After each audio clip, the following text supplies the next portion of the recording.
2016 meeting of the Suburban Detroit Trigeminal Neuralgia Support Group.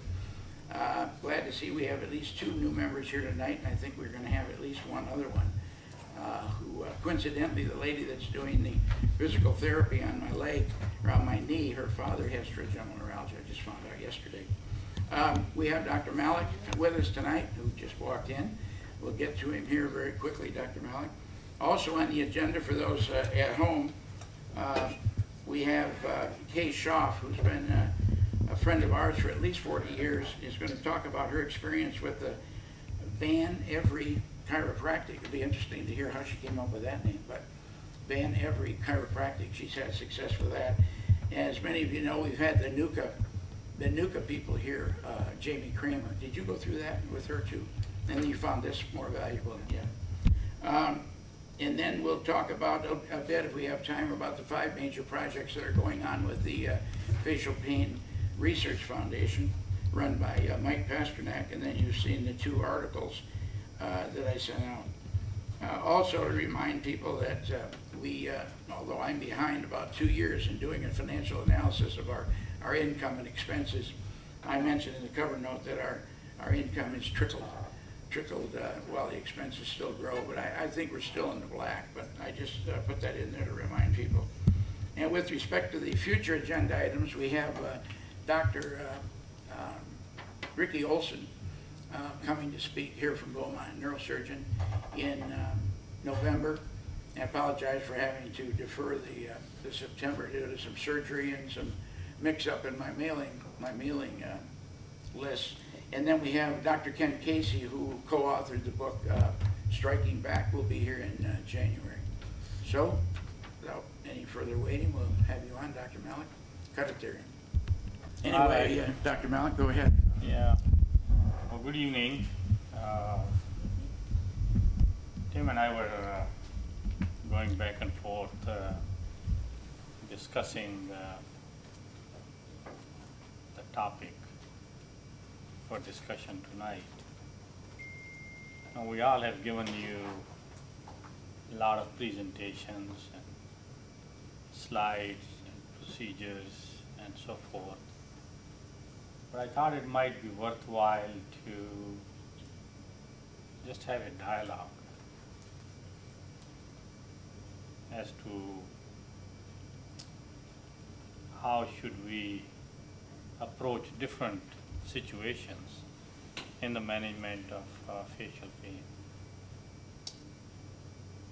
I think you have heard, some of you have heard me before, and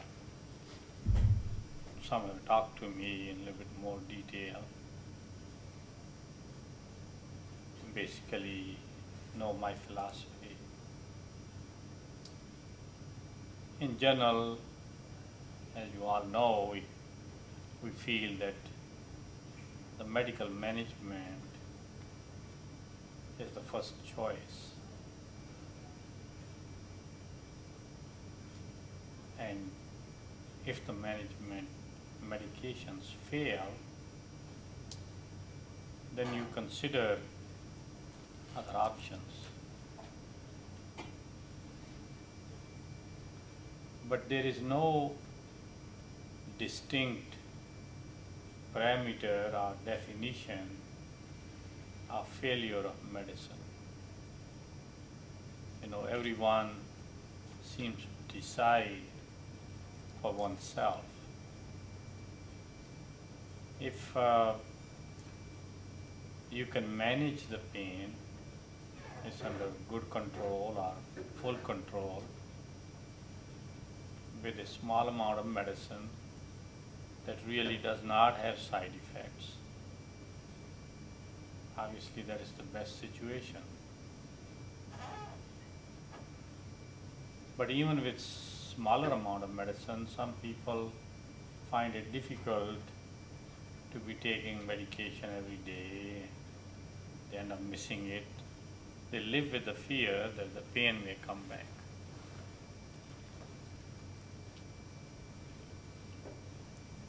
All of the medicines that are available to us have side effects. primarily the side effects relate to neurologic issues. If somebody is allergic, obviously you're allergic to it and you will not take that medicine and switch to a different one. And since most, if not all of them, are medications used for epilepsy or seizures, they slow down the brain function. I often use the analogy of seizure being hyperactivity of some of the nerve cells, because there's normal activity goes on, like EKG, your heart is beating and you can trace it. Same way you have pulsation waves, electrical activity in the brain, that we can pick it up on EEG. When the seizure happens, a few cells start firing rapidly and they overwhelm the rest of them. So you could have either local twitching or numbness, or might lose contact with the surroundings, or actually go on to having a full-blown seizure in which you become unresponsive. And the medications try to calm down those cells. It's no different than if we are in a small crowd and few individuals become very rowdy. And you have people to tame them down. The innocent people get hurt more than those rowdy people do. So with those anti-seizure medicines, the normal cells are also influenced. So people have different reaction to it, whether it is just simply slowing down of the thought process, being tired, being dizzy, being unsteady, many different ways. So if that situation comes about, or if you have to take 2, 3, or 4 medicines, then it would seem more logical that one looks at other options than struggling with it. They also have obviously side effects on the physiology of the body. You know, some people develop very low sodium and you can't quite correct it. Some might have influence on their blood counts or liver functions, and so then you're kind of forced to be looking towards other options.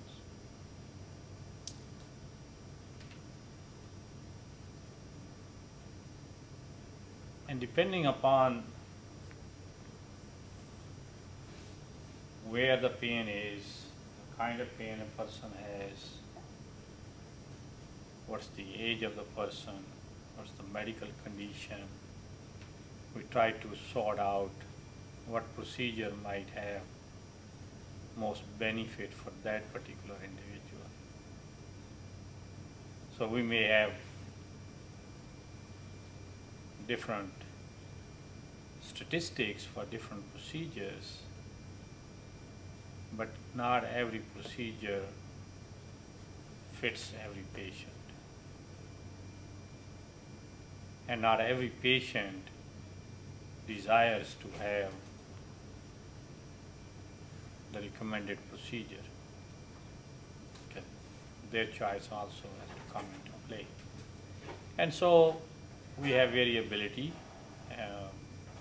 benefits and risks of one procedure versus another procedure, whether these are procedures, ablative procedures like directed damage to the nerve, like radio frequency, chemically glycerol, or radiosurgery, gamma knife, and so forth, balloon compression. All of these are directed towards some degree of damage to the nerve, or microvascular decompression. Unfortunately, none of the procedure is absolutely perfect, and none of them have 100% success rate. And this is important to everyone involved in the treatment has to realize. So there are varying degrees of success. But I thought what we should discuss is, one, the most fundamental thing is the diagnosis. How do you come to a diagnosis of a condition for which you don't have any tests to prove the diagnosis? So you basically listening to the patient, and therefore I like to have a bit of relationship with the patient, to be able to talk to the patient maybe 2 or 3 times and ascertain that the diagnosis is the right diagnosis.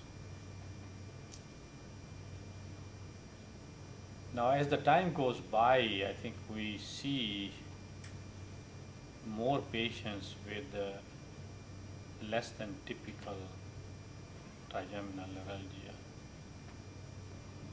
Not necessarily TN1. I think we see more patients with variation of the facial pain. And that makes it harder because the less typical the pain is, the poorer the outcome of the treatments, whether those are medications or those are procedures. So having an understanding between the patient and the treating physician is very critical, because the outcome is very much related to what the goals of treatment are. We, in addition to, things like facial pain, we probably more commonly treat people with spinal problem, with back pain, with neck pain. And I try to emphasize to the patients that if they are looking for improvement of their symptoms, the outcomes are very good. If they're looking for a new back, the outcomes are 0, they're abysmal, because the new backs are just, our necks are just not available. I don't know, mine's pretty close to the last cervical you did. I'm not having any. No, I know. Issues. I know that's true, but Yeah. again, I'm sure you have issues, but you put those at the back burner. For example, we treat a condition called spinal stenosis, and most patients have difficulty walking or standing. And if you take 2 patients, one would come in and say, I can't stand for more than 5 minutes or so, or 10 minutes. I can't walk even out to pick up my mail from the mailbox. And then would come for post-operative visit and would say, I'm just doing great. I can walk to about a mile or so, and that's just great. My life has changed. And another person of a similar nature would come in and say, I'm doing okay. I guess I'm a little bit better, but yesterday I walked a mile and a mile and a half, and I started having the same kind of an issue. I had to sit down, and so not that one is trying to overemphasize the degree of problem and the other one underemphasizing. It's just how we feel. What was the level of expectation? And same is true in facial pain.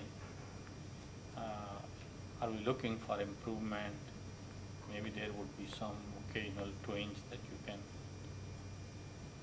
work with and not worry about it, whether medications or otherwise. But let's say, so that's first part of it is, I think the challenge is diagnosis. You know, I know they come in, Dr. Ghaus, with Malik, with how do you feel on a pain scale of 1 to 10. I often think, That's ridiculous scale. Yeah. Okay.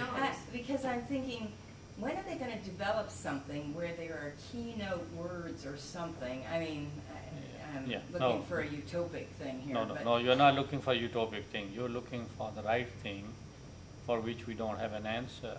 It's just a fiction of imagination of somebody who sat down and decided that we were going to grade it that way. What is 140 for me or Tim, maybe 10 for somebody else. Right. I mean, how do you grade it? I mean, last week I had a patient where there was a significant debate between the patient and his wife. We'll go to the patient and ask him, and he would say, my pain level is about 1 or 2. That's after surgery. His wife was very insistent that he is hurting too much and that he is underemphasizing his pain. Now, who do you believe? Okay? And maybe, I mean, surgery hurts. I think we should have asked the wife how her pain is. Or not interviewed both of them together. No, we don't have a standard.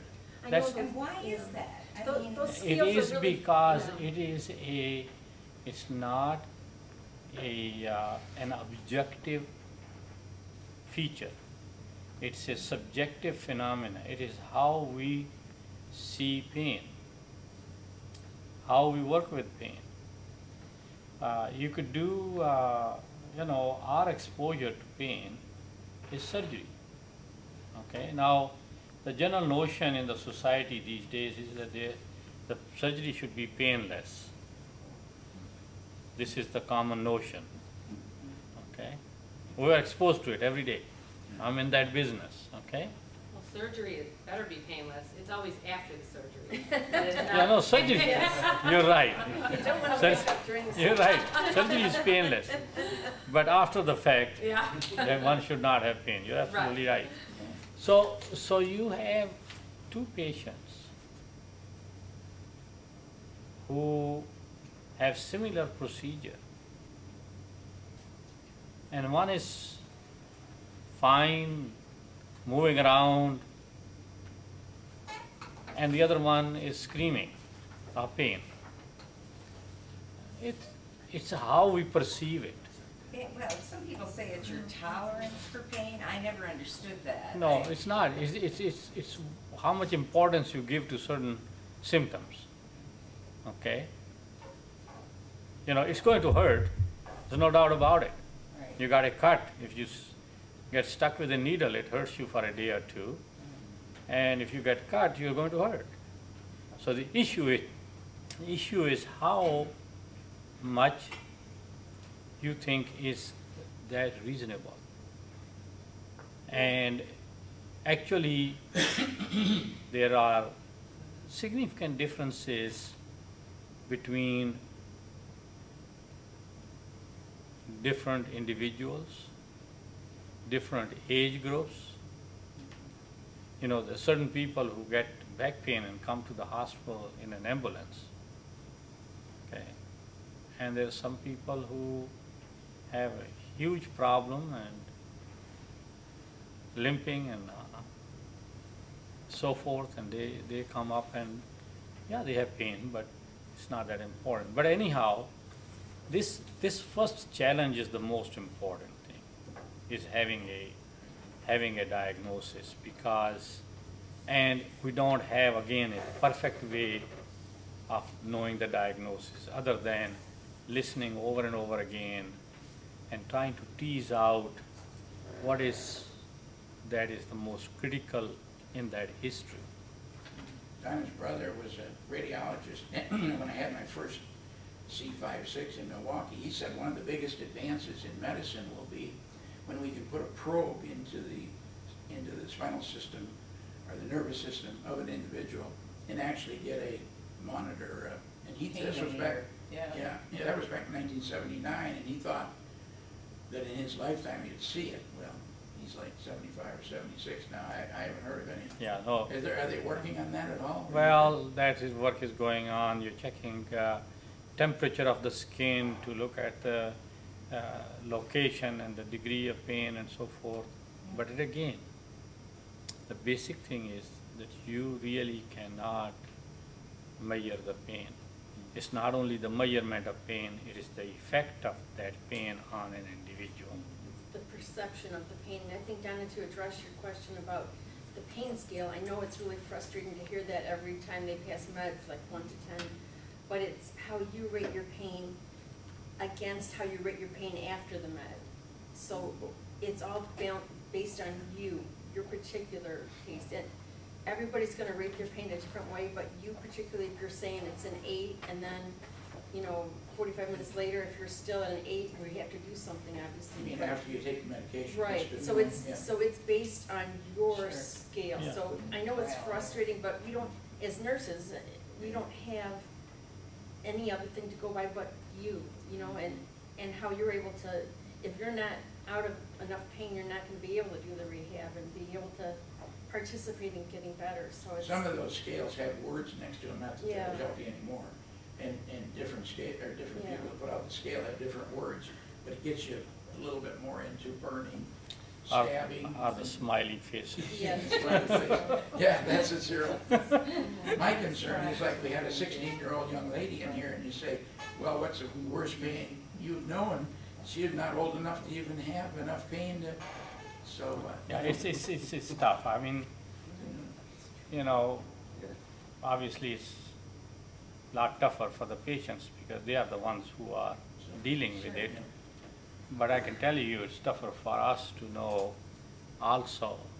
It's And gotta be frustrating, but you can't get frustration ahead of you because then you're not going to solve any problem. So you have to try to work through this and make some sense of it. your demeanor is always hopeful, Dr. Mayo. That's what we love to hear from you because your presence is calming and you're answer driven. So we know you hear us, and that's huge. I had a patient. It took me about an hour to get to actually the subject of facial pain. And the problem was that most of the people who had seen the patient could never get through the first phase of it, which was related to all other social issues and so forth, and what had happened and transpired and so forth. And sometimes I'm stubborn. My patients wait a long time. This is one of the biggest complaints they have, is that they come to see me and they have to wait longer. If I'm engaged with somebody, I just talk to them. And I decided, well, maybe few people are waiting, but let me just at least get to what is actually wrong with the person. So after about 45 minutes, an hour, we finally got to the subject of the face pain. And it turned out that she had typical trigeminal neuralgia. And she did wonders after getting a microvascular decompression. But the problem was that this had gone on for quite a few years, but whoever she talked to never got through the first 10, 15 minutes of unrelated issues. Right. So you have to tease it out. There's no doubt about it. And but let's say, I think what I wanted to really talk about is, let's say we had a good diagnosis and we decided on a given treatment. And that treatment either did not work or worked for a while and then got recurrence. How should we deal with that situation? I think that's very if the initial problem is not frustrating, the secondary problem is far more frustrating, because you have a treatment with a great degree of expectation of doing better, getting rid of pain, getting off the medication, going about your life, and now here either that procedure did not do what you wanted it to happen, or it worked for a while and now you're back to square one. You got the same problem. So what do we do? What kind of things that are available to us, and what the sequence would be? And I think we're all different in our approaches. I personally, if there is a choice and the patient is suitable for surgery medically and willing to go through surgery, I think the microvascular decompression, at least at the present time, still offers the best treatment. It has the highest degree of success rate. It has lowest risk of recurrences, and the risks associated with it are quite low. When would you decide, if you had done it the first time, perhaps, Dr. Malik, and then the patient either didn't get a good result, or perhaps after a while, like you said, maybe in 6 months, was back to square one, would you decide to do a second one? Well, let me just go through the scenario. Okay. Okay. So let's just take that person. We know that the success rate of microvascular decompression runs 4, 5, plus minus 90%. So the first hurdle is that if we take 10%, 1 out of 10 people is not going to benefit from this procedure. That's the first hurdle to get through, because we could spend as much time as possible on statistics and explanation. But if everybody did not go through the procedure with a positive attitude, with the expectation that it's going to go away, there's no use doing that procedure. Okay? I spend a lot of time trying to explain to the patients that statistics mean nothing for one individual. They're very good for this discussion. They're good to give lectures, have the slides on, and so forth and so on. But if you say 1 out of 10 or 1 out of 15 isn't going to benefit from this procedure, who is that one? Right? Just like we cannot measure the pain, you cannot predict the future. And so it's a major frustration. It's just frustration for the patient, and I can tell you it's frustration for us too on the other side. So you take the individual and you say, oh, this person is the best candidate to do microvascular decompression. And you do the procedure. You would have two scenarios. You will find a very distinct compression from the blood vessel, or bony prominence, or a lot of veins or arteries and so forth. In which case your expectation is that this pain would go away. And majority of the times that's what happens. Patients may get some twinges for the first day or two, but the pain is gone. And if that is the case, I generally cut the medication into half, and 2 medicines, take one away, and then gradually reduce the other one over the next 2-3 weeks. Or you may find out that actually you did not find a good blood vessel. And that does happen. I used to think earlier on that to give the option to the patients that maybe we should section the nerve partially while there. But I don't think that that's a good idea, because, you know, I might have mentioned this before in the previous discussions. The way vascular compression was first picked up was by Dr. Dandy. Walter Dandy was a great neurosurgeon in the earlier part of the 20th century. Everybody treated trigeminal neuralgia going through the temple and cutting the nerves, going underneath the brain and getting back to the nerve and cutting portion of it. But Dr. Dandy believed cutting it in the back part of the head had better results. And most everybody else was scared to go there. And he had excellent results.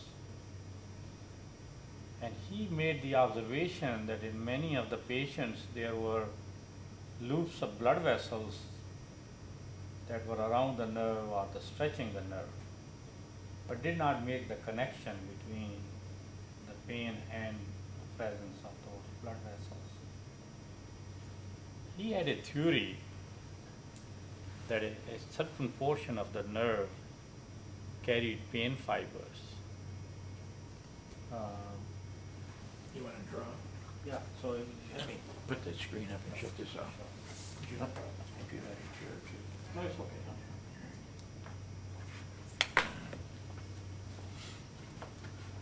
See if we can get lucky and get the, and get it. Pens. Are there any pens over there, Aaron? A marker. Pens? Is there one in the cabinet? Let me ask across the street. It's okay. There's something in my briefcase. A minute. You do? I think it might, yeah, I ought to think about it. Well, if you don't, it's okay. Maybe not. Yeah, she's probably right to go across the way. Aaron's checking the other room. There's nothing in those Yeah. drawers. is Are you there? gonna go there? Aaron's checking across the Oh, hall. okay, yeah, I thought I These had are all some locked. in this junk in here, but in my other case. It's okay. We don't have to. You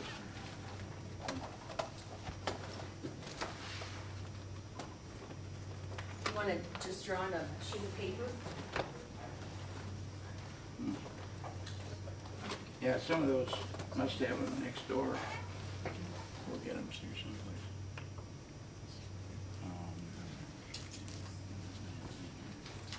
Pen eraser. Brought the wrong briefcase. Oh, good, just kept it, all right. There we go. All right. Resourceful Is person. that a permanent one or? Huh? No, I think That's all right. it should be okay. I'll get over it. Okay, so, you know, if this is the,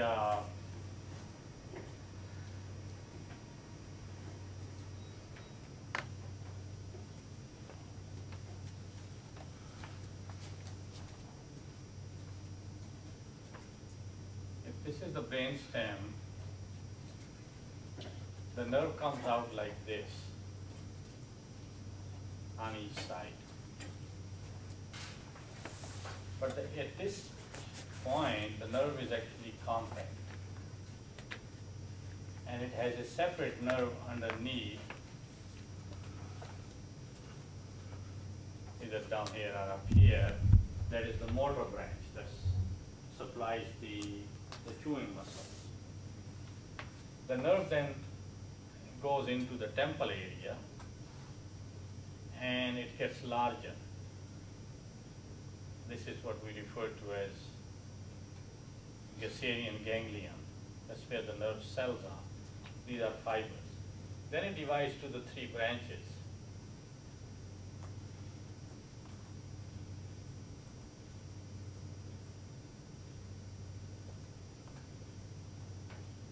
So this is 3, this is 2, this is 1 going to eye and forehead, 2 going to the cheek and upper jaw, and 3 going down to the lower jaw and the tongue. So the procedures that were there coming from the temple, obviously these fibers would go along with these branches. So if the pain was down here in the jaw, you will cut this portion. If the pain was in this division, then you cut these 2. And you try to spare the first one. What he believed was coming, here is the bone, coming down here, and he felt that a portion of the nerve had pain fibers. And the other portion had touch fibers. So you could cut that little portion, and pain would go away while the touch would still remain. I think he was far more sophisticated in differentiating them than we could, even with a microscope and me. So, because of that variability, I personally think that it's not a good idea to cut the nerve, because we have other ways of doing the damage to the nerve.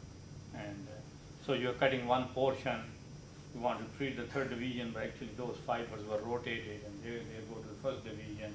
It really doesn't serve that purpose. So in those cases, oftentimes you see that the lining around the nerves and the fluid spaces have some thickening.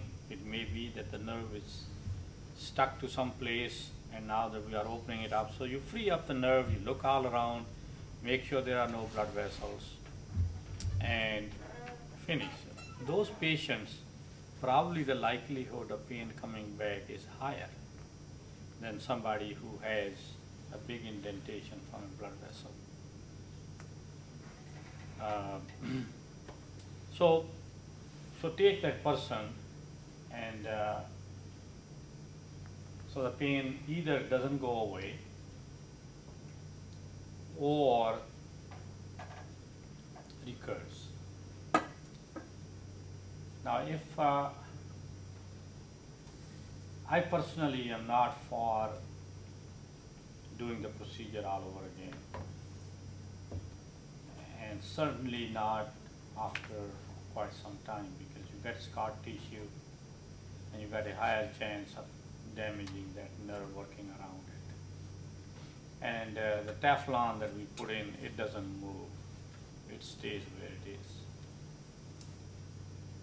Now, if I have assured myself in the first instance, I looked all around, had a good view of the area, and there were no blood vessels. Because second time around, I'm not going to find the blood vessels if they were not there before. I've done occasionally reoperations on patients who were operated on by somebody else. Again, taking the risk of some damage to the nerve, at least we can assure ourselves that there are no areas of compression. I had one patient I might have mentioned who was doing fine for 5, 6, 7 years, and then was involved in a car accident, and the pain came back, and was very insistent that we look at the nerve, because the Teflon must have moved. So after a lot of resistance and so forth, I said, okay, we'll relook at it. Teflon had not moved. We took some of it out, and her pain went away because she got numbness of the face, which would have been the same procedure we had done, another ambulatory type procedure too. That was worth it to that patient, though, to deal with Correct, the right? correct. She got a little bit anesthesia, dolorosa type symptoms. Right, But the pain went away, so that was okay. right. So I'm not totally against the idea, but if I have had the opportunity to look all around the nerve and make sure that there were no vessels, I think putting the person through the same procedure again is probably not a good idea. Yeah, it's so hard, mind over matter, and that happened to Kim Stumpf, the promoter. She's had two now, hasn't she? She got in a car accident. She had Dr. Sakula do the Pittsburgh. MDD, got in a car accident, had it redone by Dr. Casey, and she has the numbness, but she's super grateful because she doesn't feel the. So that is the risk, because your likelihood of getting numbness is much higher when you redo the procedure, because you have scar tissue and these are sensitive nerves. So there's no way that an MRI or No, any, no. you can't see that Teflon? Is You it- can see the Teflon, but see the Teflon, just like the blood vessels, you know, you don't make the diagnosis just because you see a blood vessel on the MRI, because those blood vessels are normally supposed to be there. Same as Teflon is there. Actually, sometimes if they do a CT scan, it shows up. And I've had some patients send back to me saying, you know, I had a CT scan because I bumped the head or something like that, and they think I got something growing back there. It looks different, and so you have to just tell them, no, this is okay. That's the Teflon. It shows up on the CAT scan. So the CAT scan shows it, there's no doubt about it, but you can't see the relationship. I don't understand though why just because she got the numbness, because I mean, I have the numbness for my MPD totally, and mine has recurred after 3 years, and it's definitely painful through, I thought that's what anesthesia dolorosa was. You have painful, It was pain numbness? Painful yeah. numbness? Yes. Yeah, That's so what it is, just yeah. because you, I mean, I just wanna set the record straight, don't anybody go in to get another MPD Yeah, and no, say, well, that's- just if I get numb, I at least won't Yeah, have no, the that's- pain, because you will still have the pain. Well, not everybody would get painful numbness, they might just have numbness. I know, right? but I'm just saying, it's not like Yeah. you won't experience Exactly, pain. exactly. That's the biggest, That's my point. that's the biggest concern, You will still have. biggest pain. concern about the anesthesia dolorosa. Is yours the shock type pain? Both again, I Both still get again. the shock and I Doctor, still get I the, can show you this. like a I spasm. have these that I can put on the screen if you want any of those. Oh, yeah, That okay. I was That's You know, wondering. just if you need it. Sure. Oh, Yeah. okay, Very good. yeah. Is it numb to the touch on To the the outside? touch and feel, And and my just whole and head is, deep, and my tongue and, deep feeling. yeah, but I still, Yeah, we, about a month ago, it came back, yeah. So I got After 3 how years long? out of it. 3? 3 years. Are you on medication? Back on my meds, yeah. Not as high as I was, so that's a good lead into it. So let's say there was no benefit at all. Then obviously you need to do something different. And there, I think the choices are probably between either doing radiosurgery or doing radiofrequency dichotomy or glycerol, a procedure that is going to cause some numbness but give relief. Radiosurgery is probably preferable, Radio surgery? okay? That's Now- gamma Gamma knife knife. in some places, yeah. Yeah, but the problem with radiosurgery, gamma knife, and you, I'm sure have heard this before, the success rate of radiosurgery is not as high as the other procedures. Why is it preferred? I mean, why would you say preferred? Preferred because it causes less damage, and it still is an outpatient type procedure, and you're not causing a whole lot of damage to the tissue. About 70–75% of the patients get better. Some of those still have to take small doses of medication. But the recurrence rate is quite high. You know, after 2 years or so, it's fairly high recurrence rate. With the radio frequency, your success rate is actually higher because you are intending to cause decreased sensation in the nerve. And you got about 8% of the people who get this anesthesia dolorosa. That's with the needle through the face, are you familiar with what he's saying? And again, the recurrences are there, depending upon the degree of numbness you create. Some people have gone for quite a few years, 8, 10 years. Some people go only 2 or 3 months and have recurrences. Now the only benefit of that, difference between that and radiosurgery, is you can go back with the needle and do more of the heating of the nerve.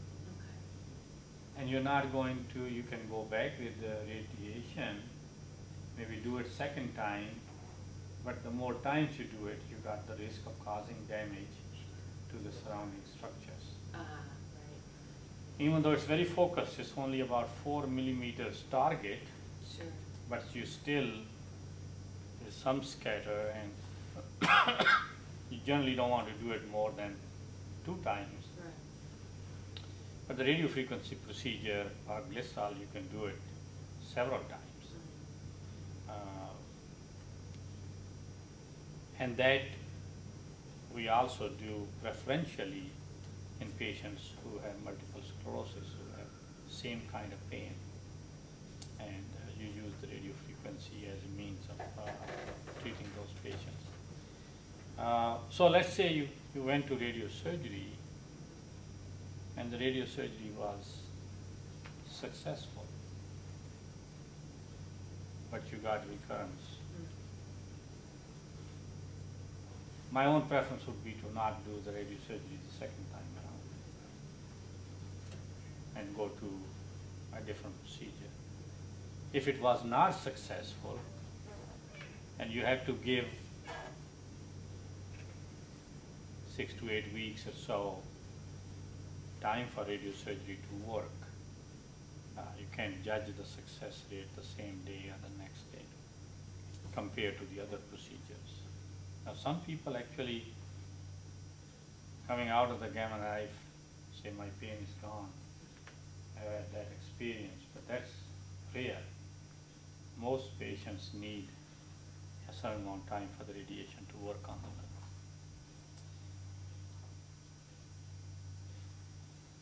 So you go to the 3rd tier procedure, and let's say you use radio frequency.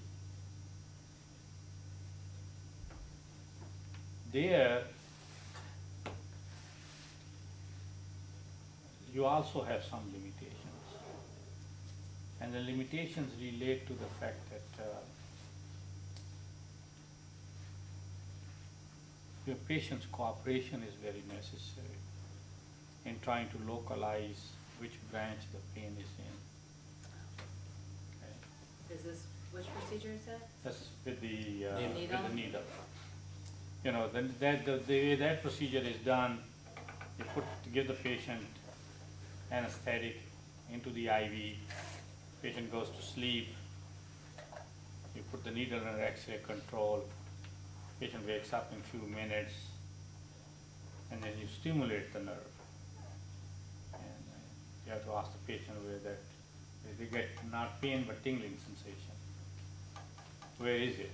So if it's in the same location, then you are fine. If it's, let's say the pain is here and the tingling is up here, you adjust the needle and so forth. But again, it's not absolutely precise, and what you don't want to do is to get undesirable numbness, let's say throughout the face or in a different location than where the pain is. Is there a role for going back to the medication? Yes, there is. I mean, if the pain is coming back and one is able to now control it with a smaller amount of medication, that would definitely be the first choice before going on to doing another procedure. But if you have to take same amount or ton of medication, I talk a week ago, I just upped it again. that's then you have to you have to take medication. Now, there are some patients, luckily not common, who despite having 2 or 3 different procedures still have pain. So you have to go back and look at it as to whether your diagnosis in the first instance was the right diagnosis. So some of the failures may be because we did not arrive at a definitive diagnosis to start with. Here's TN1 for sure. You're not sure? Yeah, and we think it was TN1, but it grew into, Before the procedure. I think so. Yeah, that's what I want to talk Yeah. about that counter. You had Dr. Piper do Piper the, did it. did the, with the scope, with the, yeah. But I had it for like a good 10 years before we did it. That, I want to get to that once you're through with your. Correct. Interrupt your So, train of thought there. so what do you do in that situation? Or you have persisting pain that, and you know, we have other procedures, although they are not being done with a high degree of frequency. It's doing motor cortex stimulation, and more currently there is evidence of putting a stimulator in the upper part of the neck area, because part of the nerve fibers from this nerve, they come down to the middle of the neck, and they are close to the surface. So if you have an electrode over there and you use like a pacemaker, a stimulator, so you're kind of stimulating the nerve and getting some vibration or other sensation, but getting rid of the pain.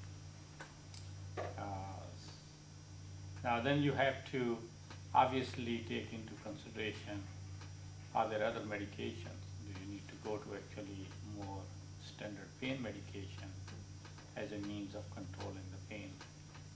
And this is where the big controversy comes out about use of narcotics and opiates and so forth. But a person who is having a constant pain needs some degree of help along the way, and that becomes a little bit more complicated. So that's kind of a thinking process that goes, you want to do the least damaging procedure with hopefully the highest rate of success. But then look at each individual as to how that particular individual situation is. The other school of thought is, take her case, she went 10 years. If you let it go too long, Yeah, the well. outcome may not be good. Yeah, do it, yeah, I think Linsky Dr. Linsky from Southern Cal brought it up. I think when we had the conference here, the international conference here in Dearborn, and I heard him talking, and he said some studies coming out of Germany said that, you know, the sooner you do it, the better, because it won't turn into atypical trigeminal or one of the other TN2 through 7. So there's school of thought both ways. I think most of the neurosurgeons here, and I think that includes Dr. Casey, feel that, doing what you're doing, they're saying is take the medication as long as you can, and then usually the patient will know when they need some surgery. But then by letting it go 10 years, did that, who knows? Obviously, you can't predict that. Already damaged. Yeah, was it part damaged? of the problem is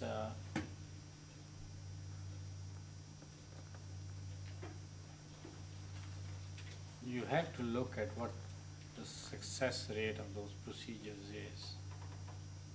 If you knew that doing it early you had very high degree of success and longevity,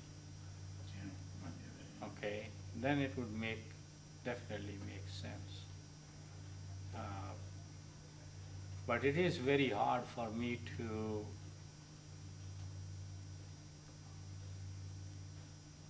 bring myself to a situation where a patient is able to take a reasonable or small amount of medication and control the pain.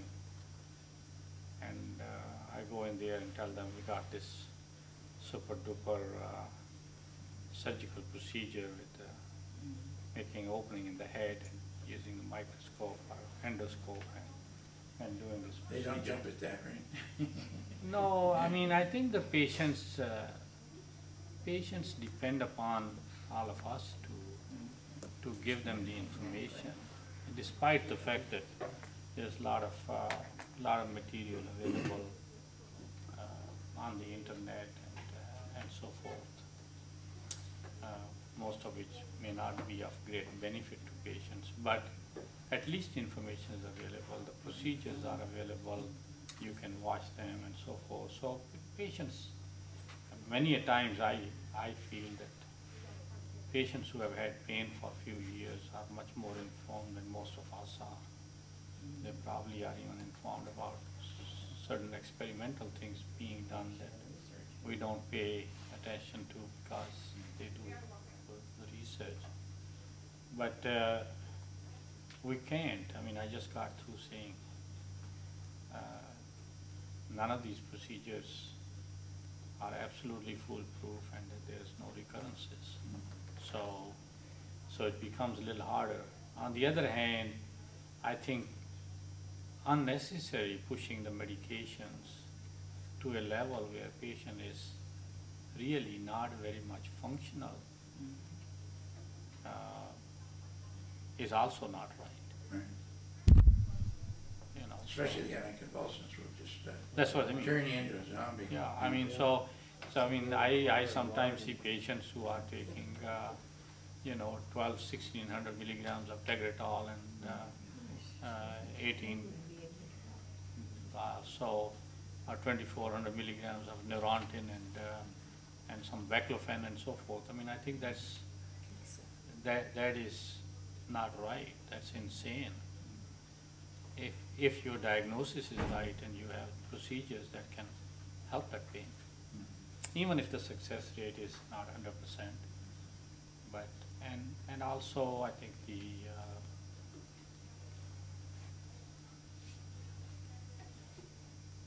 leaving that person on that medication is just affecting some of the body systems. Mary Ellen, was your pain, say that the first year, was it strictly It went away sharpshooting completely. with the medication? After the MVD, it was gone. I mean, in the hospital, it was gone. So Oh, okay, even though you had some constant pain as well as the shocks? I had neuropathy afterward, and I had the tingling, but it was absolutely no pain, No pain. you know, and the numbness and the neuropathy. But I said, well, you know, TN pain, I didn't Yeah. call that pain. Yeah. You know, it was, the ants, the crawly, I had that after the surgery, and that was obnoxious and torturous, but it wasn't pain, like TN pain is. So I could never call that pain, But now the original pain's come back. But now the original, yeah, the strikes, the burning, all that. But it's still not to the strength, I mean, it's to the strength that it was, but it is different because of the numbness. Like I was on 600 milligrams of Topomax right prior to my surgery, and I'm only on 300 now. But I'm inching my way back, So I'm gonna ask you a question that is so not me, because even in the 70s, I didn't do marijuana, but I am thinking about it now. I have 2 family members, I have 3 or 4 family members in the medical field, and 2 of my brothers are really trying to convince me to try this CBD oil. And I actually talked to the neurosurgeon that I did go to once I'm seeing you.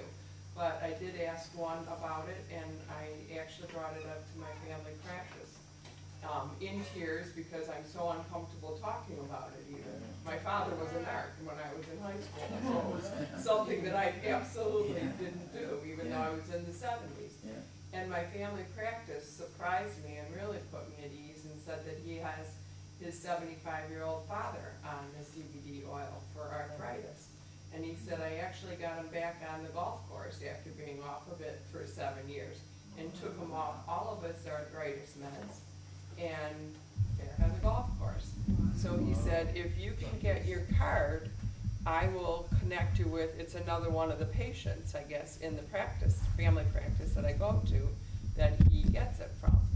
And he said, you know, versus, and it's my two brothers that don't want to see me get back up to 600 milligrams of Topamax, that they would love to see me at least try it, you know, and keep me at a lower level of Topamax versus crawling way back up again. So my mother is a nurse who's 85, and she's all in tears even thinking about this, you know. So I wish I wouldn't have told Is that her. a I form hope of for her to marijuana? understand. It's a form of marijuana? Yes, yes. How do you take it, liquid?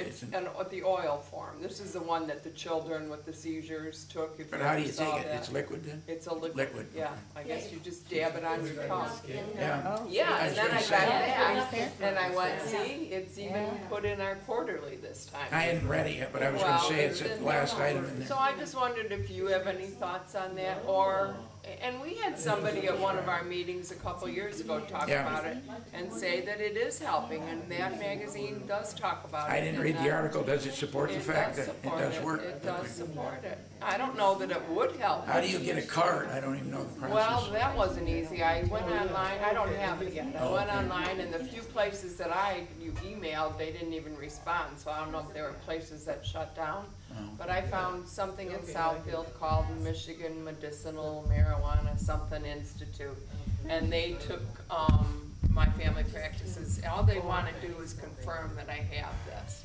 and they will do research, and then I think you have to apply to the state also. It's no easy thing to do. I'm sure there's black market places that are easy, but I think this one is a pretty qualified center in Southfield. But, you know, I don't know that it works or doesn't work, but like I said, my two brothers it will save, it's less, you know, damage to your kidneys and to your I was just liver. gonna say, what are the drawbacks to trying it? Well, that's what my thought Oh, kind of. psychological. Like, you're Other than talking- I'm a Catholic school Well, girl and the yeah, guilt. and so- and you so- know? So are we, take it. Yeah. But I'm thinking, you know, the moral issue shouldn't, It is the legal nuns here, will be, you know?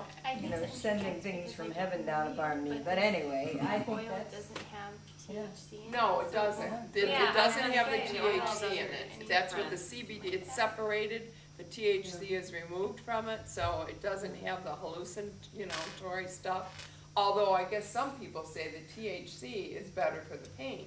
But I did read on YouTube where Dr. Gupta was on there talking about it, and he said that this is the safer of the two. Yeah. So, It's hey, if a Dr. THC. Gupta says it's okay, It's just, you that's know. right, it should be okay. I know, he had a whole PBS special on it, actually, that I saw 2 years ago. Because around the world it's Yeah. being used. Yeah. I was driving and on the radio, there was a big discussion going on this topic today.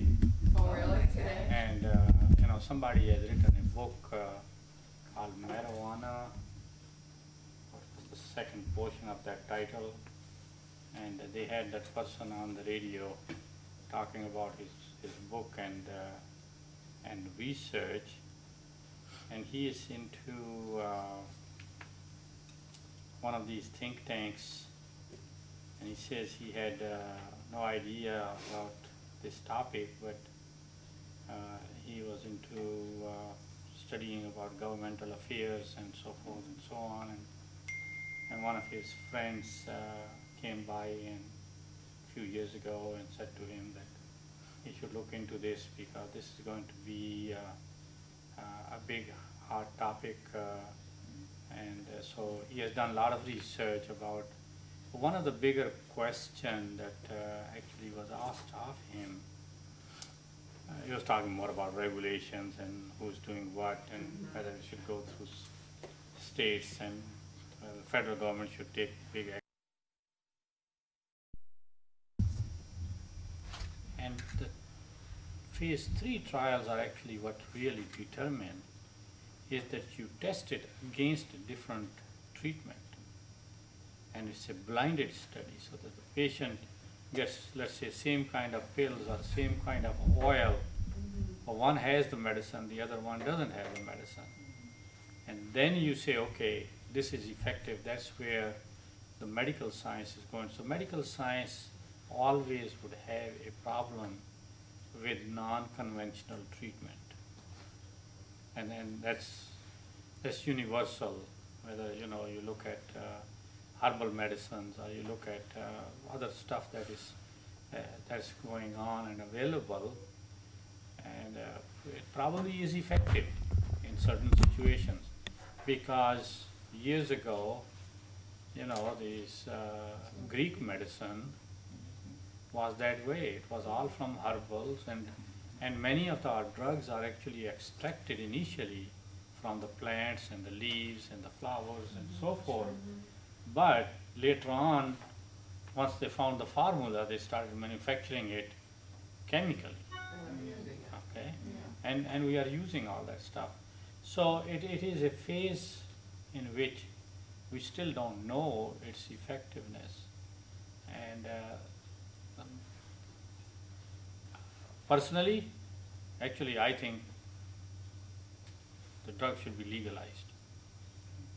Okay, because if we can go out and pick up multiple bottles of alcohol, drink, kill people on the road, knock off liver, knock off all things, that is socially acceptable. The drugs, it's a big money. It's a higher level of money involved. That's why no one wants to do anything about it. We pay it on multiple ways. This is kind of different that you will hear from people. When we ask people who are used to illicit drugs, how much is your habit?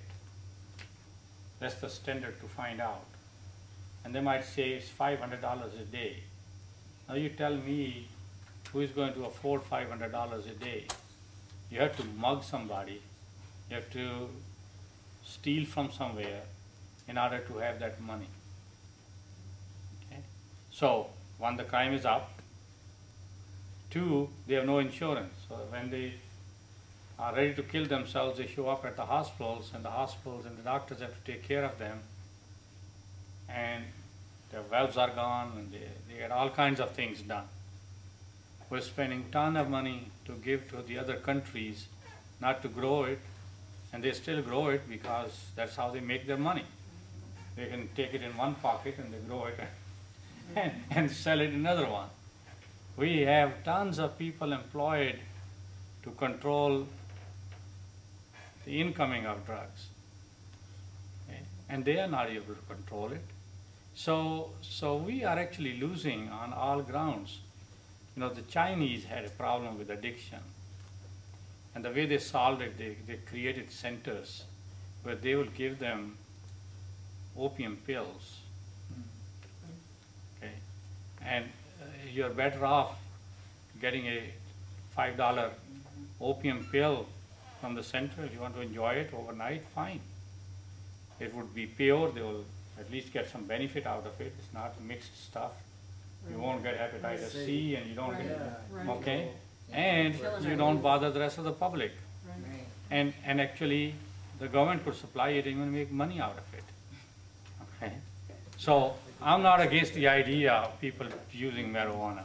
I just don't know the answer as to whether what is its effectiveness. There is always a lot of, I think, upbeat propaganda about stuff. And when things ultimately settle down, then you realize how different things are effective. But if it is FDA throws marijuana in with heroin, and we're not even talking the same ballpark. no, but the thing is, as I explained to you, what the FDA's issue is, for them to prove it, they just came up with the idea. There are a lot of antiseptic soaps being sold all around. They just took them off the market because they provided no benefit other than the cost to the people. Okay? They said a simple soap and water is perfectly fine. So the issue is, I think they are looking at a more scientific way of effectiveness and so forth and the side effects. Are they too strict? Well, they are. I mean, to get a drug approved in here compared to in Europe is a lot more difficult. Cross into Canada. Yeah, that's right. Yeah. Yeah. So, but that's kind of the way you think about it. Yeah. And, I mean, all those things come into play, acupuncture, this, all kinds of things. Whatever way one can get some help. But you don't want to make the treatment, in general, you don't want to make the treatment worse than the condition. No. It's a basic, I think, fundamental thing that you do. Any other thoughts? Well, It's always a learning experience for me. I'm sorry, I thought it was at 7 o'clock, it's at 6 o'clock. So No problem. I'm really late. I just had some, I saw you, I think maybe last year. You told me the MVD would be better for me. I am so Scared of it. Yeah, no, it's understandable. I just keep having pain and doing, I'm allergic, every medication that my doctor seems to put me on, I'm having side effects. But like I told them a couple weeks ago, I'm past beyond pain. So when I come in here and I hear people that's been through surgery and they're still having pain, it's like, what am I really supposed to do? Now, wait a minute, don't misunderstand something. The people that had the MPD and were successful, they don't come back. So you're only hearing the 10%, not the 90%. Am I making myself clear? Once it's successful, we have some people come back. Mary Ellen used to come back for a long time while it was successful, just to help other people. But for the most part, those that had successful MPDs are at home and So how long does pain-free. it last? Does it, I mean, if some people Well, are so successful, statistics it are doesn't what come back? exactly what I told you, is that the success rate is around 90%, plus minus few. And when we have followed patients for about 20 years, there is about 25% recurrence rate, one out of 4. Now, about 10% or so of those patients have low recurrence, where they can go back to taking a smaller amount of medication and control it, while 10–15% need a different procedure to help control the pain. And it is, if you know, it's large number of patients followed for a long period of time. So overall, you would consider this is a decent procedure, and not having major side effects. Now here and there people will get into some trouble. There's no procedure that is without risk, but overall risks are very low, and the benefit is good. And we talked about this before you came, and the idea is, actually, we were even discussing the fact that maybe if you do the procedure sooner, the nerve is not compressed for a long period of time, and maybe the results are better. We don't know for sure, but theoretically, it may be true. I think, as we probably discussed, it really relates to each individual. If you are comfortable with the medication without major side effects, then you should not consider doing any procedures. On the other hand, if you are having trouble with the medications, you should not stick with the medicine for fear of having the procedure. And this is, you have to kind of work. I think I might have told you that I jokingly say to my patients, you go and talk to yourself. You don't have to talk to a lot of people, but talk to yourself, because it is ultimately you who has to work through it and deal with it. I would still do it all over again. Yeah. Just for the 3 good years, it was worth it. But Tim's point is very, very critical. You know, this is a group of patients. This is where you see more complex problems. So people can come together and discuss their issues, how complex they are. And the people who, we don't see the people who get rid of pain, we don't see them either. We do hear their stories, and next month we're gonna have one of the gals come back that had the MBD done, in 2011, and she is so thrilled. She just wants to come back and tell people, it worked, I have my life back, and you can too. So we do get the good news stories on occasion, and we're here to share them for you.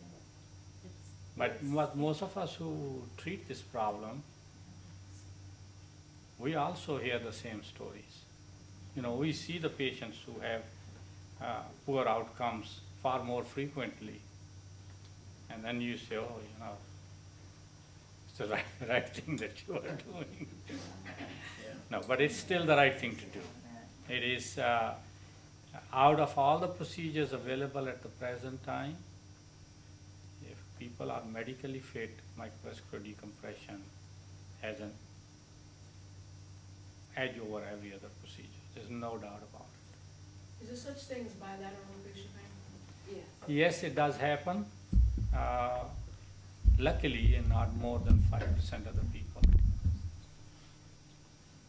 You have it on both sides? What, A couple weeks ago, I always have it on my left side. A couple weeks ago, I really had it on the left side really bad, and it was like I was shocked. Yeah. Electrical shock. Yeah. From here, down in my eye, the cheek up in here, down in here. I couldn't even eat. So it's in all 3 branches, or at least 2 and 3? Oh my. Yeah. And it I kind of took some medication and kind of eased up. And then the next day, I had severe pain in this eye. Now, whether it was TN or I was just having a migraine, but it went down into my cheek, down into this area, and it was severe. I wanted to die. Yeah. And I only had that one time on this side. That was it. So I don't know what It that hasn't was. come back. How long did that last on the other side? Like, was it? It was, like I said, it started in my eye. I had real deep eye pain. And then it went down into this area here, into my ear, down in here, into my jaw. All this down in here. It was just, it was intense. How long did it last? Actually, I felt like it lasted all day because I just kind of doped myself up and just passed out. Yeah. And the next day, it eased up in here and it has not come back. But over here, It is, it's possible to have it on both sides, and that's where I think Tim sent you the information about down at Yale, and Dr. Burchell is also very much interested in genetics of it. Similarly, there is some familial incidence where it may run in the family, but again, that number is very low, low in single digits rather than above that. So majority of the people don't have family history, and it doesn't happen on both sides. my grandfather, they don't know what he had, but he did have facial pain. Yeah. And I just found that out maybe Yeah. a couple of years now. That's why I think it's important if for people to participate in a study like this. That doesn't harm you, and you know you. Are you a patient of Dr. Malik's? Are you a patient of Dr. Malik's? I've seen, Yeah. I saw you before this? I don't remember. You're not seeing anybody currently? Oh, I should get in to at least see him. 2004 or 5. And I actually thought I had maybe thick. Yeah. having a dental procedure. And I kept going back to my doctor because I said, it's hurting. I thought my bite was off, and he just kept grinding, and I just kept hurting. So I went to another dentist, and he told me he would not extract any more teeth. He said, you have TN. I said, what the heck is TN? He sent me to a neurologist, Brian Cushing. He put me on Trigeminal. No, Trigeminal. It worked, but I couldn't take it. I had severe side effects from the medication. I've tried every medicine that y'all name off. I've tried it. So I'm like, the thing is, I have thought about the surgery. I have thought about coming back to you. But then when I had it on this side, I said, what the hell? You can't. I don't know what to do. But this side is all, it's just, it's there. You know, and I go into remission, and I think, okay, it's gone. I call it the beast. I said, the beast has woke up. And Yeah, it's people so do go common. into remission. So, It tends to, it's not just the cold air, tends to flare up in Humidity. spring and fall more than. Humidity affects it. humidity. Changing barometric Changing. pressure. Yeah, that affects all of us, really. So, I think Yeah. so. my eyes, I know, I don't, I'm just like here. It's like if I just if I could step off a cliff and die, I wouldn't even care. Yeah, well, So here is a very interesting information for you or anybody else. One of the potential drawbacks of any of those ablative procedures where you cause some damage to the nerve, and this does not happen in regular trigeminal neuralgia patients very often. But it's not uncommon in patients with multiple sclerosis. They can get bilateral pain, because that's based on where the demyelination is in the brain, which fibers it affects. So if you get, let's say if you get numbness on one side, you get pain on the other side, you can't afford to lose sensation on the other side. Can't have a procedure done that's going to lose, because then you can't eat, because you won't feel the food inside the mouth. It's not swallowing. It's a major league difficulty. Okay, so that's why it's also, even if one has maybe a question of pain on both sides, it's still better, because the procedure that's going to have least risk of causing numbness. Numbness can happen even with MVDs, but the least risk of causing numbness is with MVD, with microvascular decompression. And therefore, that would be the procedure of choice. Similarly, if the pain goes to the eye and the forehead, the first division is involved, you want to preferentially do the procedure, open procedure, and not cause numbness of the eye, because then people get irritation of the eye, you can rub the eye, you get corneal abrasions and so forth. So, having it on both sides does not necessarily mean that you can't have the procedure. Nadine has come here, she did have it on one side, had the MVD, wasn't it, you did it, yeah, you did her case, and then she did get on the other side, had another successful MVD. She's awesome, she's running the hospital, I think, and she is doing great. Who is that, Lynn, you're talking? Nadine, Oh, remember? Nadine, yeah. Yeah. She works here in records. Yeah. Beaumont, yeah. But that's a great point, that if you did the MVD on the one side, But I don't know what it was. I mean, But- I don't like to think it was TN on the other side. I no, just- no, and a lot of times, I don't know about you guys, but as I deal with this, it's over 20 years for me, I know that I must be clenching or grinding or something, because we're in agony so much. You have to, our body's trying to cope with it as best we can, but it can throw off the bite and the tension and the pain. It's not uncommon to get like a cluster headache or bruxism where you're grinding, and you have migraine history anyway. Yeah, Snowballs, yeah. yeah, But yeah. I wear a night guard thing Does that seem to help? that my doctor gives me, because I do grind. Yeah. But but it's just that sometimes I can't even, I can't stand the light. I can't talk on the phone because sometimes it's down in the eardrum. It's just so, everything is so profound and loud that it irritates it. So I'm like, it's the quality of life. It's like, I think I need to make an appointment with Dr. Malik if you're not going to. She knows. I think I'll call tomorrow. you know, Him will sometimes be your I have surrogate other health there. problems, and I have to deal with those too. She just got to be pushed. So, We got to get you on the phone with some She's people who've gotta had hear successful some MPDs. positive people and that are, like I said, I have other they're health problems, meant. and not just TN. I have other things going on in my body. Yeah. Right. Stress has effect on it. Yeah. And actually, it was very interesting. I just saw a patient of mine with MVD and was doing fine. And said to me, right after the presidential debate, I got bursts of pain. Sent me right to the chocolate, I couldn't stand it. That'll cause it. That'll cause it, I yeah. think it's Dr. Malik for president, I swear. This is, they've even done studies on it though, they were saying how it's making everybody freaking crazy. So she wanted to know was there any basis for it. And it is true, because the nerves are more irritable. If you have somebody who stutters, and you leave them alone in a room, could maybe make a big speech, take them out to the people, and that stress can't talk. So the nerves do affect, but that was very interesting. Yeah. So, I don't know if that's levity for us or not. so I said, are you going to see the other debates?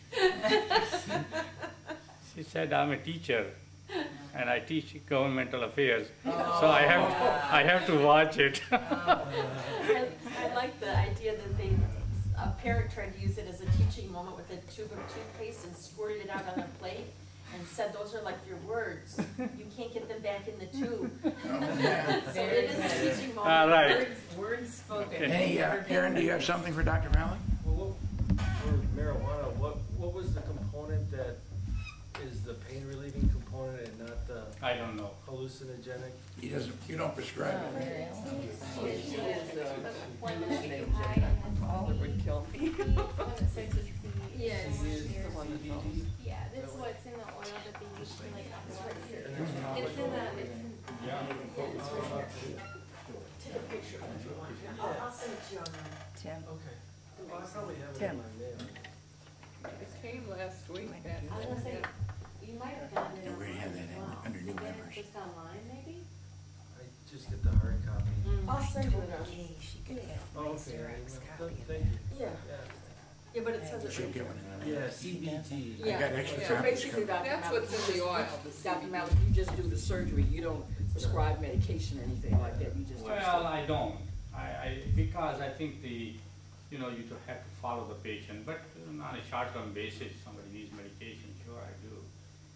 Mostly those anticonvulsants, but you need to monitor your counts and your electrolytes and so forth, so it's best suited for people who do that all the time. We surgeons are not in the office except for a day in a week or so, and then, your answers don't get done in your labs. But you got a lot of neurologists that you go to, they know about it, but they don't know about it. They Yeah, say they that- don't. They just Correct. don't. I mean, neurologists actually know a lot more about the medicines because they use it for seizures. So they're very familiar with the interaction of those medicines, the side effects of the medicines, and so forth. But I think currently, unfortunately, and this is the downside of medicine, we have become more technologically advanced, but we have lost the primary care physicians. We have lost the personal physicians who are going to actually basically provide the care through the lifetime, or their associates would do that. In which case, the specialists were supposed to get that information back to the primary care doctor who could manage those things, rather than having the patient run back and forth to this specialist, that specialist, that specialist. And I've been running back. Okay, but that part of it, I think is very much gone out of the American medicine, and probably medicine all around the world. because this is a frustration that we even physicians have, is that we have ended up dividing the body into parts. And so I only take care of this part. And then within the specialties, we have also divided it into it. You know, I take care of certain things in neurosurgery, other people take care of certain things in neurosurgery. And then they try to throw pain management to people that are doing it as a procedure, not as a. That's right. That's, again, you don't have, because I don't know if they understand the pain either. You know, it is a different science. And so you are right. I mean, the issue is, so on a short-term basis, if somebody needs medication, sure, I can prescribe the medicine. But in a long-term basis, I don't, because. Well, okay, I know I'm late now, probably somebody already asked this question. Where does this come from? Did I get it when I went to the dentist? Because if I have any, I'm terrified to even go to the dentist. Well, the question comes up as to why did you go to the dentist?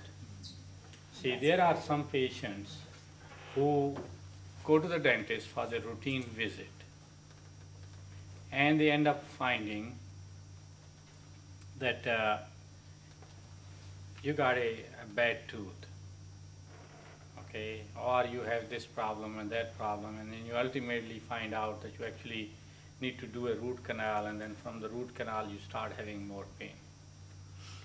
That's one scenario. The other scenario is that the patient goes to the dentist, this tooth is hurting, and the dentist says, you know, I don't see anything with this. No, but this is the tooth that is hurting. I know it's this one that is hurting. Okay. In that situation, it's not the tooth that was causing the problem. It was probably the trigeminal neuralgia, TN, that was causing the pain, and that took the patient to the dentist.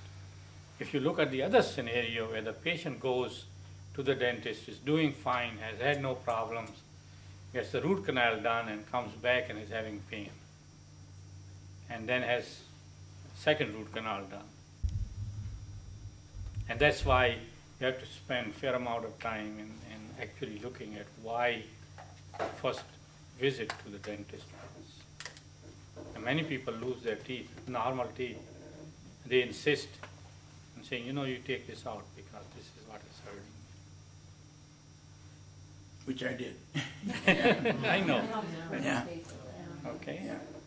All right. Any other questions for Dr. Malik? Did you have another question? I wanted to ask one Oh, more question. sorry. What about ear pain, like the stabbing ear pain? Oh, yes, okay. So, that is a different form of neuralgia. I say neuralgic pain too. It's coming from, not from the fifth nerve, but rather what we call nervus intermedius. Okay, so I call it geniculate neuralgia. And it's uncommon, but you get the same kind of procedure. So you look in the same area, not the same nerve, but the adjacent nerve. And you get glossopharyngeal neuralgia, where you have trouble, pain is in the throat area. And that also is helped by MVD, so is the geniculate neuralgia. So you can get that sporadically and then it becomes more regular over time? Is that what you would expect, or? Yeah, you do. I mean, I think it's, again, like we were talking about it, what happens with different nerves, and can you have the same kind of thing with TN that you get intermittently? Same thing happens. Certainly with glossopharyngeal neuralgia, there's no doubt about it. The pain is right in the throat or with swallowing and so forth. Is that nerve on here? Mm-hmm. Okay, so it's not up there. That's the trigeminal. So let's see. That's still trigeminal. Let's see.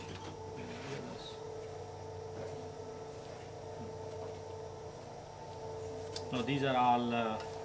All trigeminal. These are all trigeminal. They don't cover the other. Okay, but if you look at, so you get. sorry. So see, here is this 8, okay? And 9 is down here, 10 and 9, and then 11 is, Can we put it on the screen? yeah, no, it's different nuclei. I don't think they would understand. No, okay. Yeah, we can, you can put it on the screen, it's okay. Here, and then you have both 7 and 8. So 7 would be the facial movements, and the 8 is the nerve that obviously supplies the hearing and the balance. 9 and 10 are down here. So 9 has to do with swallowing, 10 has to do with voice as well as swallowing. And then you come down to 12, which is much more to the front medial. This has to do with the movements of the tongue. You have an axial image? Pardon? We have a what? You have an axial image. The cut the other way. Going to the sensory image, telling us motor nucleus of 5, spinal nucleus of 5. So this is where I was saying about the upper part of the spine. So you put a stimulator right down here. That's a portion coming down. This portion is up here, and then this is what the ganglion is for the nerves going out. It's this area. But those are all just for trigeminal. What you really want to know as to where other branches come up, and they are very close to each other. So you do the same procedure for glossopharyngeal neuralgia, just a little lower down, or you do it for trigeminal, you are a little higher up. If you do it for geniculate neuralgia, that's kind of in between, just close to the 7th nerve. So with the barometric pressure and the swelling of the vessels, it wouldn't be uncommon to have pain from something like that. Yeah, so In other it may be that there is some degree of inflammation around it, and that causes more pain at any given time. You notice it even in certain tumors swell up during those different times of the year, or you notice some of them grow larger during pregnancy. So there are other factors, hormonal factors, and atmospheric issues too. All right. Okay. I think we got a good, the agenda is new member introductions. So we have 2 fairly new members here, and you were willing to, Maria Martinez. Yeah. Did I say that right? Yeah. Yeah, you haven't been here in a while, but give us an update on how you came upon this fabulous condition. Yeah. Well, one of the reasons I haven't been back is because I was doing so good. See? Okay, there you go. And you just, out of sight, out of mind when you're not thinking about it. But I first, I got trigeminal neuralgia when I was 38. So that was like many moons ago. It was like the year 2000, I guess. So I've had it for 16 years. And I had it on my left side. And it came, it was very typical, strikes, like just out of nowhere, no dental, nothing. Just strange, stabbing pains. And I was diagnosed very quickly, actually over the phone by my brother-in-law, who's a internal medicine doctor. I know what you have, but he sent me to my physicians, and from there I went to Dr. Piper, and Dr. Elkis was my neurologist at the time. And I tried all kinds of stuff. I tried, acupuncture, and because Dr. Elkis does that. I don't know his first name. Bruce, maybe? Anyways, he's local, but They did. I did a Reiki treatments. I did anything anyone said, like, let's just try this. Was gonna do it. And of course medication until I had my first MVD with Dr. Piper in 2004. Now that was not successful. By that I mean I had recurrence of pain almost immediately. Did he find anything? Did he mention? He said he found, I mean, it's a long time ago now, but I believe he said he found one spot.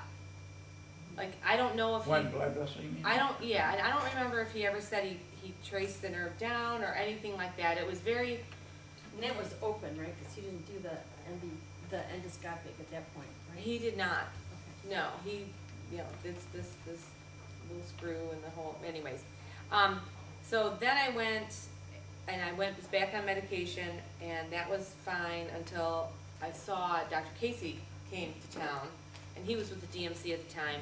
So I went and had a consultation with him where he said, he looked at my MRI and said he'd be happy to do a repeat MVD to make sure nothing was missed. And he thought there was things missed. He followed the nerve down to the brainstem, or the pathways, and when I woke up, I had very slight facial numbness. It was weird, but it has since, like that, I would say it's almost gone. I would say it's very, I mean, I can feel my face, but it feels just slightly different. So I wouldn't say it's numb. What year did Dr. Casey repeat? 2007. And since that time, I've had nothing. I mean, it's no sensation on this side. I mean, not no sensation, but no pain, no weird sensations. Your wife needs to hear that. Yeah, she does. Well, tell her that when she She comes just back. bailed. And so I was good until 2009 when I got the strike on the right side. And I thought, you've got to be kidding. I'm just rare as the rarest coin. And so went back to Dr. Casey, and I was treated with medication until last year when I started, the Tegretol started, I had an intolerance to it with the SIADH, the low sodium. Okay. I was secreting the sodium. Yeah. So we had problems with that and how we were going to handle it and how we were going to treat it. And anyways, so I had a MVD on the right-hand side last November. So that's 3. Yes. I mean, I would do it. I'd keep going. I mean, they're not, They're not, yeah, the You know, actual the- MVD is. I'd rather have, walking in and signing your name is Yeah. one of the hardest things you do. right, And I'd then- rather have that than bunion surgery, because you're on your feet all the time, you're not on your No, head. I mean, and then Yeah. the recovery, Seriously. you leave the hospital so rapidly. You need know- to repeat that. You need to repeat that for her. Say what you said again. All right, I'll tell her. Start with the cupcake over there while you Start with looking the- at butter you up. I was telling that I had 3, I mean, as I live and breathe, okay. The successful on the left, not the first, but the second one, and 2 different doctors, which is why the second doctor, the first doctor, may he rest in peace, Dr. Yes. Piper, lovely man, but it just didn't work. The second doctor, Dr. Casey, who's a fantastic neurosurgeon, he did the second one on my left side. The right one, he did that one last November, but I did not get much pain relief on that. But you said the hardest thing to do Oh, an MVD is was... going, walking up and signing your name and saying, yeah, I'm gonna go do this again. Because you're just that You need scared to at hear that that, moment. yeah. You know, and then you're in the room and you're like, okay, just where's the propofol? Get me going. Get me going. It is So you don't have any relief on the No. latest one? No. So what, now Still what? brings- Now what? Now I had to tell my internal medicine doctor, I had to get her down from the ceiling and tell her I will take sodium tablets up till the end. Because all the drugs they tried me on, I tried that Prolax, what's it called? It's a, Dr. Casey tried me on something that starts with a D. Lynn, does that make any sense? What's it? It's salts. Not Dilantin. It was I'm getting the generic and the real name of it mixed up, and anyways. It's a sodium supplement? Is Yes. that what you're saying? It wasn't a sodium supplement, it was for the pain. I forget what it was. So you do have pain back Yeah, now? so- yeah, and that one didn't work, that was terrible, I mean, it changed my personality, I had a lot of trouble with that medication. Tons of problems. So I'm back on the Tegretol. I take 1,100 milligrams a day of the extended release. I don't seem to have very many side effects from Tegretol. No. I But you have a lot of pain without it, without the Tegretol. oh yeah, and which is why I'm curious about, like, I've talked to Dr. Casey a bunch of times about what my next procedure is. I've talked, I asked Dr. Malik, I've listened to the webinars. Yeah. I'm nervous about what's my next best procedure. You I know probably, go ahead.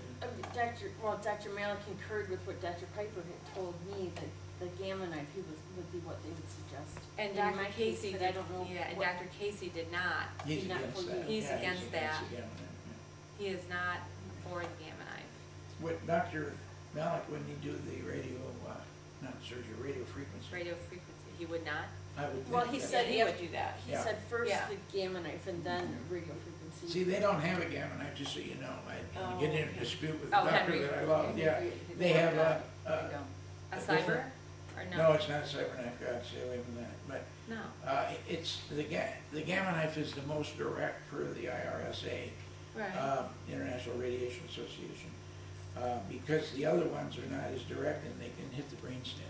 But the gamma knife is the most direct. So they have that here at Beaumont. But He Henry Ford has- doesn't. He has some, West Bloomfield. My wife Ford- had gamma Mm-hmm, here yeah, back in May. mm-hmm, It didn't do anything. nothing. Yeah, but I think your condition might be a little different than yours, so that's the reason. The only thing I would suggest to anyone, if you are going to have gamma surgery, make sure your insurance is going to cover it. Oh, okay. Oh, You did you don't find want to out get a afterward? $52,300 surprise in the mail.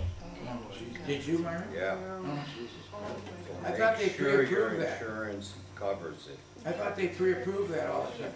Well, there's a big argument now with Blue I bet Cross there and is. Beaumont. Well, Anyway. and like I said, I'm a patient of Dr. Casey's currently. I love him. He's Yeah. a great, Yeah. wonderful What man. does he suggest you do then? And he's suggesting one of the through the needle, either the, I don't think he talked about balloon compression as much as the Glycerol or radio. something like that. Yeah, he's had great success with those procedures, He's had great success with most of his Yeah. procedures. Yeah. I was He's just, yeah. I mean, I went into that surgery just positive I was gonna be all set, but it could just very well be that, I don't believe anything was missed. He was very thorough in his discussion with me afterward and showing me everything he saw and fixed. So he has no understanding of which, I'm not being negative, but he doesn't have an understanding of why the pain is returned. The left side was November, yeah. Now, does it go into remission? Is it? I like a have good seasonal weeks. thing? I have better weeks, but I've not been able to lower my medication. So and how long is it just electrical stabs? Yeah, it's just like little pulses.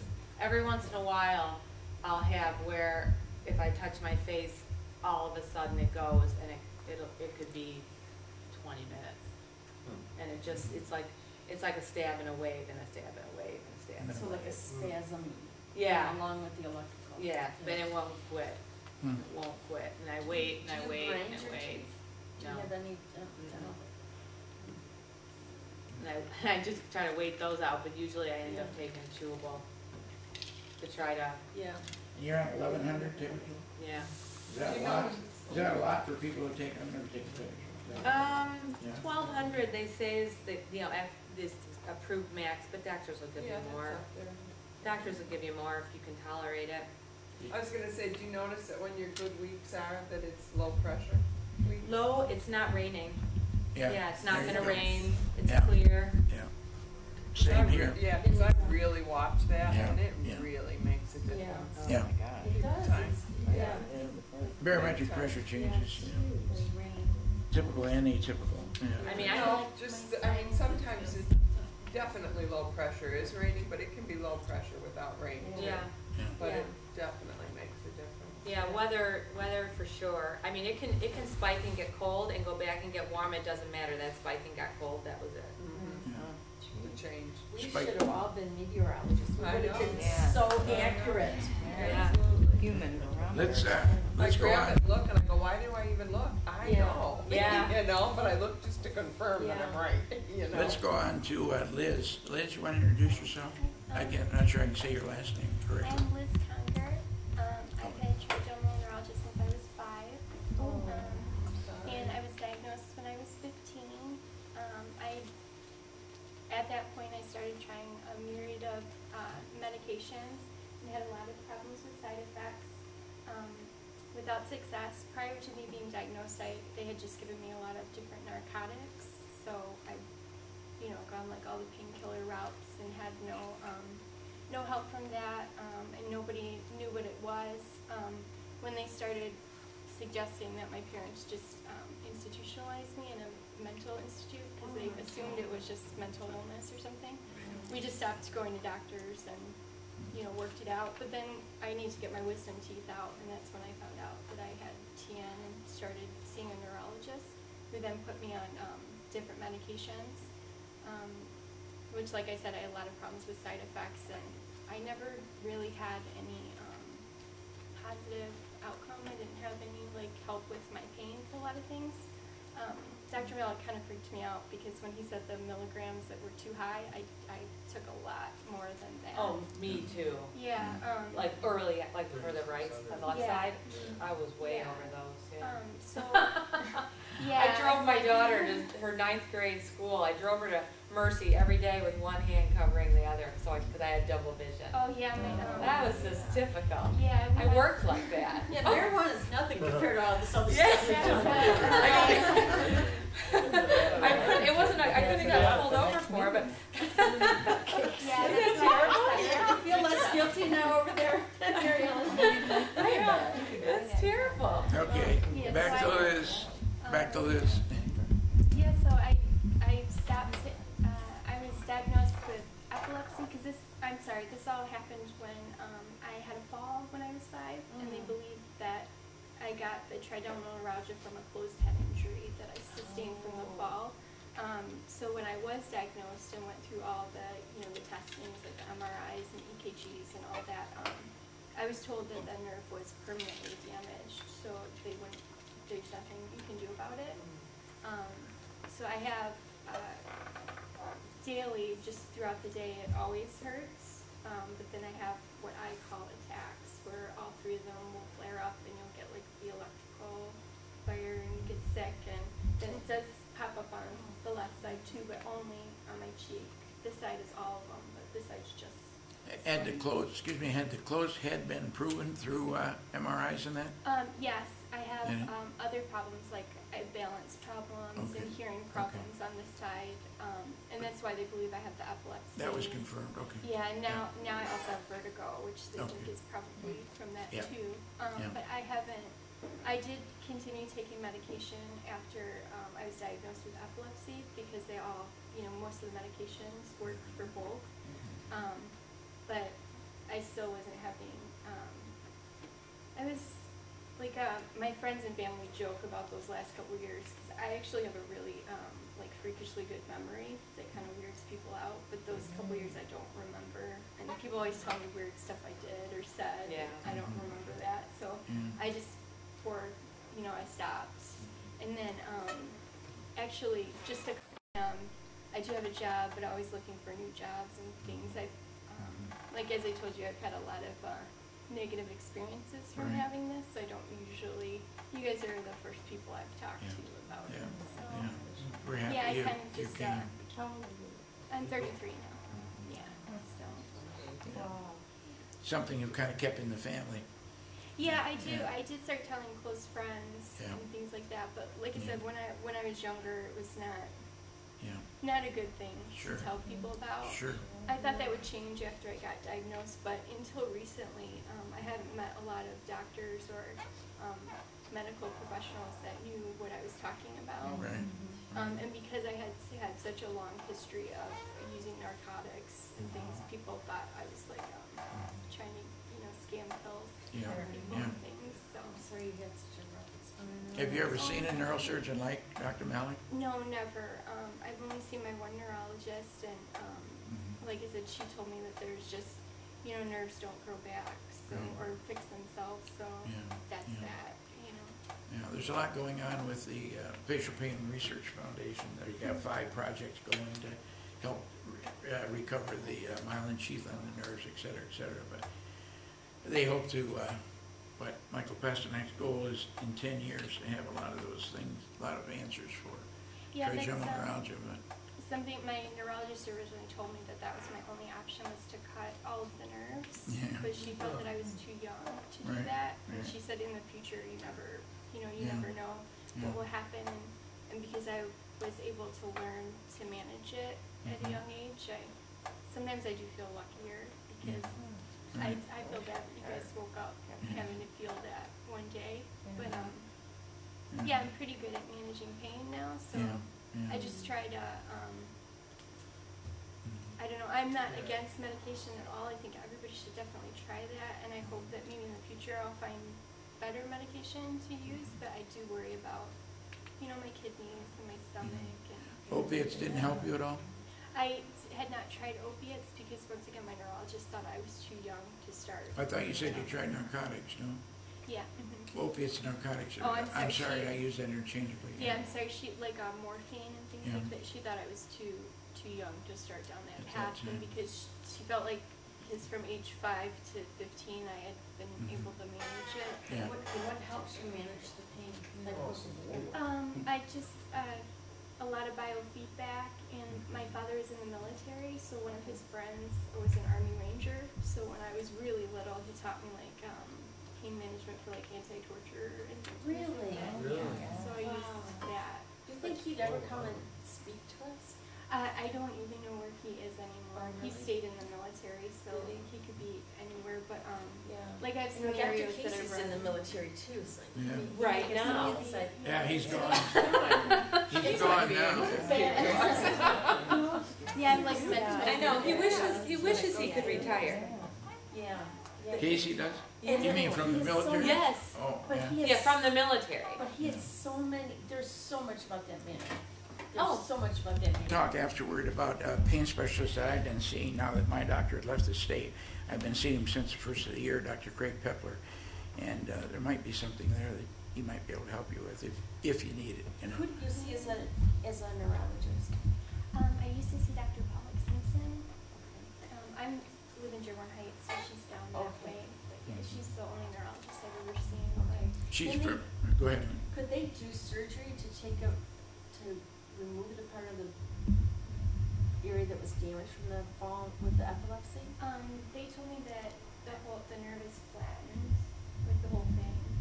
But I don't, I haven't, So you've not seen a neurosurgeon about it? no, never. They told me that wasn't, unless I wanted to get the nerves cut, that was not. Yeah, that's. I would see either Absolutely Dr. not Malik or Dr. Casey, and just for not thinking that you're going to have surgery, but just the advice you might get from them. Yeah. We'll talk about that. Yeah, that's what you guys are telling me, a lot of new information. Yeah. We're happy you came, and you were willing to speak about it, which you had told me is very tough. It's so hard to talk about it, isn't it? Yeah. And I remember the first time I saw someone face to face that knew the pain. Yeah. Like, it's just like, we're not alone. It's so only been a few isolating. years that people have believed me. It's so isolating, yeah. There's a really good article, sorry, No, it's but right. in the quarterly about Yeah. stress. Yes. I Right. haven't finished it yet, but my husband did. Yeah. He had to go home and help my son, but Mm. our son. But it's a really Yeah. good article about stress and how you manage the pain. Yeah. Yes. And there's another one on medical marijuana as well, but Yeah.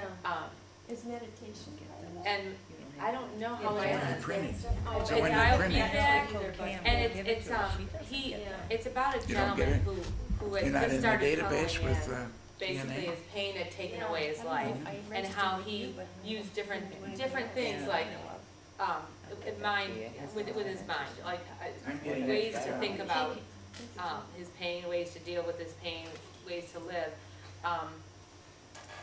that brought him out of his shell, and even with his pain, he was able to live again. My husband said I had a happy ending. I said, so I was like, oh my God, I can't, if this is gonna be me, I can't read it. Because I'm like Miss Cheerleader, I mean, all the time. You know, I'm like that, You're that wired. person. You're wired. And I don't wanna become a You don't wanna different change, person. yeah, Yeah. and this can do it to you. Absolutely. Yeah. You Yeah. have Yeah. to fight it, because it's so Yeah. easy to isolate, and I get mad at myself if like I'm not out enjoying like today. Yeah. But like, you have to push yourself. No, I know, and like my friends will say, let's all go fill in the blank, and I'll be like, what Yeah. if, so what if, Yeah. what if, just get in the car and go home. Yeah. I know. And they're my like friends, it's- right. Like it's raining, it's gonna be a big thunderstorm tonight. It's like I'm walking across the parking lot going, you know, and you can't let that get to you, but No, it can. yeah. Anyway, we talk about we don't have to read that, or I can take it off, and No, you I'm can fine. explain the process you went through. You tried Nuka, and, I'm sitting here feeling very fortunate after hearing all of your stories. I do have typical TN, but at times I am in remission. And that's usually in the warm weather from March until, you know, now, a little bit later. But I took a different tack. I've had it about 6 years, 7 years, I don't even remember. And I didn't know what it was, and fortunately I knew Tim. So he's helped me a lot. But I have gone down a similar path with medication and those kinds of things. And I was finding that I was having to increase it. But I got up to 600, and golly, that seems like nothing after hearing what you all. But everybody's different, everybody's Yeah, but I went to composition's Dr. different. Bochi, is that what it is? Yeah. And he said, you know, that's for your size about maximum. And I remember the first time I took a small dose, I didn't wake up for 3 days. It was just hit me like a ton of bricks. My husband will verify. I could hardly get to her dinner, and that doesn't happen very often. But anyway, so I have a friend who has had severe migraine headaches. I'm a teacher, retired, as she is, and she's my age. And I was talking to her one day, and she said, you know, you have to try this. Well, I tried Nuka. That didn't help me. I called the acupuncture people, and I didn't really get what I thought was a good answer. And so I was a little bit skeptical of what she said. But she goes to this chiropractor, and it's called KST, and I'll tell you more about it in a little bit. And I'm not a medical person. I'm only telling you my personal experience. And, but it helped me. Her migraine headaches, she had 10 to 15 a month, and I used to see her standing over the wastebasket, sick in school. You can't be absent 15 days out of every month. And her migraines are now down to 1 time a month, 1 or 2 at the most. And she said, you've got to try this. And I said, well, you know, I was feeling desperate. What's there to lose? So a year ago, about this time, maybe in November, I called Dr. Saylor, and she is absolutely lovely, and she will talk to you before you even go in. And I saw her today, and I told her I was coming here, and she said, you were so skeptical. And I said, yeah, I thought this is voodoo. But anyway, she has helped me. I don't know if it's a coincidence. I don't know if it's the actual treatment. I don't know. But have you been? I went to see a chiropractor for sciatica, and she happened to know what trigeminal neuralgia was and asked if I had migraines. I said, yes, I did. And she said, would you let me try to adjust your neck? And I'm usually not okay with people touching me. But after about a couple months going to her, I have really decreased my migraines.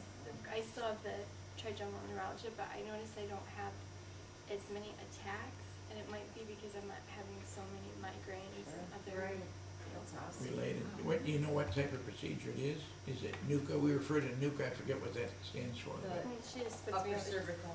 Yeah, she'll like moves does a your bunch neck. of I heard stuff. that. Do it out here? Yeah. Oh, so it is upper cervical. Yeah, she started. Who was it? She's in Dearborn. Her name's Dr. Kelly. She just had her sister assists a neurosurgeon. That's how she Really? knew about trigeminal neuralgia. And I just There thought are I'm some there already gems to in get the the world. sciatica. I thought Yeah. I might as well try it. And Yeah. It didn't, at first nothing happened, but over a course of time it just stopped. Well, and it decreases the stress, if you can get rid of the stress or Like all your decrease neck it. and- Yeah, there's so much that we carry. I ended up with a frozen shoulder for the last 6 I didn't months. realize There's how much. I was like No. going like